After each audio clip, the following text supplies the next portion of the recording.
Bienvenidos a nuestra edición de Notidiario para el día de hoy.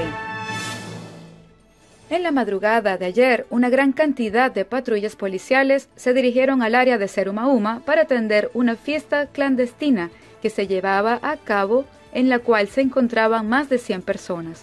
En el sitio se encontraba presente el parlamentario Martínez, el cual forcejeó con uno de los agentes policiales con fuerte intercambio de palabras.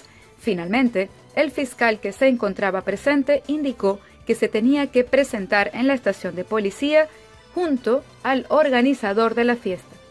Quedaron detenidos mientras se les interrogaba y luego quedaron en libertad mientras las autoridades siguen con las investigaciones. Un atracador disparó contra 2 agentes policiales que se encontraban de civil.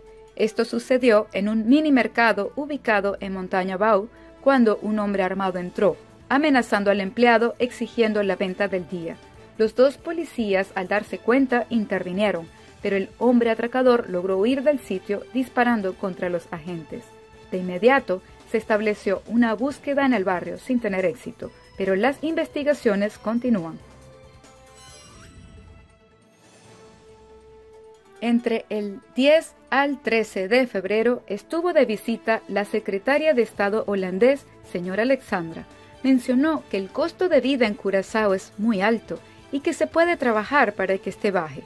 Hizo énfasis especialmente en el precio de servicios como agua, electricidad, internet y alimentos. Espera que cuando todo esto del COVID pase, Curazao pueda darle la bienvenida a industrias inversionistas nuevas. La secretaria de Estado indicó que hay fondos de subsidio disponible para el desarrollo de energía verde, aprovechando los recursos del sol y el viento, con los que trabajando juntos Curazao y Holanda se pueden bajar los precios en esta área. Finalmente, indicó que ve más de 1000 posibilidades para Curazao y que en los próximos años se puede hacer muchas cosas positivas entre ambos. Y ahora, nuestras noticias internacionales. Atafona está desapareciendo bajo el mar. Este balneario, ubicado al norte de Río de Janeiro, sufre una erosión crónica agudizada por el calentamiento que generó un paisaje apocalíptico. En el área de riesgo ya se han sumergido más de 500 casas y siguen en pie solo 180.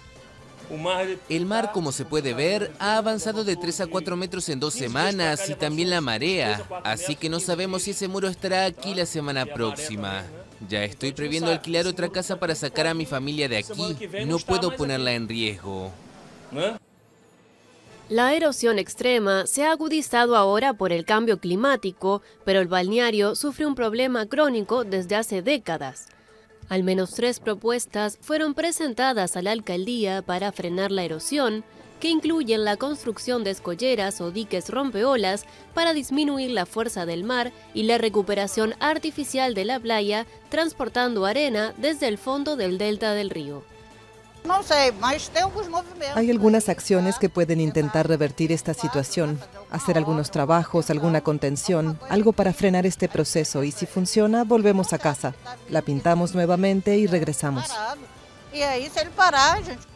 La alcaldía de São João da Barra, que incluye a Atafona, paga un alquiler social por el equivalente a $230 a más de 40 familias desalojadas.